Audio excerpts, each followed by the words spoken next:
Selamat pagi Bapak Ibu Saudara, semangat pagi. Sebelum kita memulai setiap aktivitas pekerjaan usaha dan pelayanan kita sepanjang hari ini, kita akan mendasarinya dengan sabda kebenaran firman Tuhan.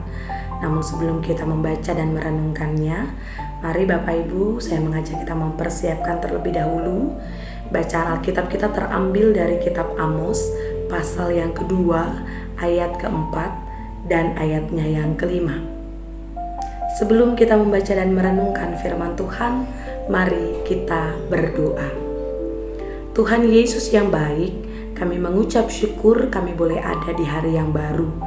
Sebelum kami melaksanakan setiap kerja, usaha, dan aktivitas kami sepanjang hari ini, kami mau mendasarinya dengan sabda kebenaran firman-Mu. Tuntun kami dengan kuasa Roh Kudus-Mu, sehingga firman dan kebenaran yang akan kami baca dan kami dengarkan, kami dapat dimampukan untuk memberlakukannya dalam hidup setiap hari. Berfirmanlah ya Tuhan, kami anak-anak-Mu siap untuk mendengarkannya. Dalam nama Tuhan Yesus kami berdoa. Amin. Amos pasal 2 ayat 4 dan ayatnya yang kelima, firman Tuhan berkata, "Beginilah firman Tuhan, karena 3 perbuatan jahat Yehuda, bahkan 4, aku tidak akan menarik kembali keputusanku, oleh karena mereka telah menolak hukum Tuhan dan tidak berpegang pada ketetapan-ketetapannya, tetapi disesatkan oleh dewa-dewa kebohongannya yang diikuti oleh nenek moyangnya. Aku akan melepas api ke dalam Yehuda, sehingga puri Yerusalem dimakan habis." Demikian pembacaan Alkitab. Terpujilah Kristus. Haleluya.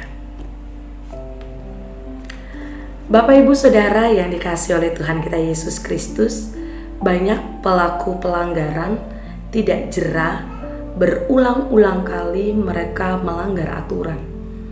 Salah satu faktornya adalah karena mereka merasa dilindungi, mereka merasa tertolong, mereka merasa dibantu, bahkan dibebaskan jika kemudian mereka tertangkap saat melakukan pelanggaran.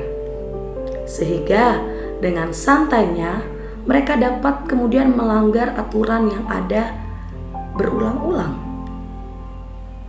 Nah, sikap demikian juga dilakukan oleh bangsa Yehuda, nama lain dari Israel Selatan.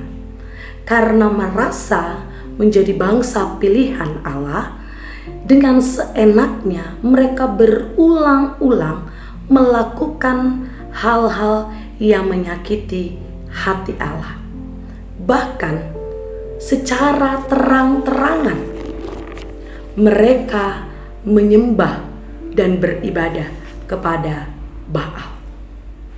Di mulut mereka berkata mencintai Tuhan, tapi dalam hati dan dalam perbuatan mereka malah mengasihi dewa-dewa lain. Inilah yang menyedihkan hati Allah, di mana umat pada saat itu, umat dalam bacaan kita, itu telah terlebih dahulu di pasal pertama melihat apa yang dialami, apa yang terjadi pada bangsa-bangsa yang telah mempengaruhi mereka untuk jauh dari Allah, yaitu dimusnahkan. Tapi ini kenapa Israel malah kemudian ikut-ikutan melakukan hal-hal yang tidak berkenan kepada Allah. Dan ternyata ini bukan hanya satu kali, berulang-ulang kali dilakukan oleh Israel.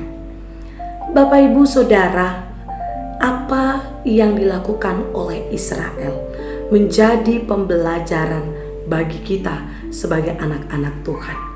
Jika kita melakukan hal-hal yang tidak berkenan atau melakukan hal-hal yang melenceng dari jalan Tuhan, akan ada konsekuensi dari setiap perbuatan yang kita lakukan. Jangan pernah berpikir seperti yang Israel lakukan. Karena kita ini kan anaknya Tuhan. Kita kan ini umat yang dikasihinya. Pasti dong Tuhan itu akan mengampuni setiap dosa-dosa kita. Benar, setiap dosa dan pelanggaran kita akan dihapus olehnya jika engkau dengan sungguh bertobat. Tapi kalau berbuat terus, berbuat dosa, habis itu berdoa minta ampun, belum selesai berdoa minta ampun sudah lagi berbuat dosa. Kalau hal itu yang kita lakukan, itu artinya kita mempermainkan Tuhan. Nah, Bapak Ibu Saudara yang dikasihi oleh Tuhan, buah yang berkualitas terlihat dari bagaimana ia dipelihara sehingga akhirnya dapat menghasilkan buah yang berkualitas. Anak-anak Tuhan yang berkualitas juga terlihat dari bagaimana cara dia menjalani kehidupan, yaitu dengan mau memberi diri dituntun lewat sabda kebenaran firman. Hari ini, sebelum kita memulai seluruh aktivitas kita, mari saya mengajak kita bertekun dalam doa kepada Dia. Mari kita selalu menghadirkan Tuhan dalam setiap langkah perjuangan kita, sehingga apa yang kita kerjakan, apa yang kita usahakan akan diberkati olehnya. Ingat Bapak Ibu Saudara, jangan kita pernah lari daripada Tuhan. Jangan kita pernah mengabaikan sabda kebenaran firman-Nya. Tetapi mari rawatlah iman dalam kehidupan kita dengan selalu bertekun. Tuhan kiranya memberkati dan memampukan kita dalam menjalani kehidupan sepanjang hari ini. Amin.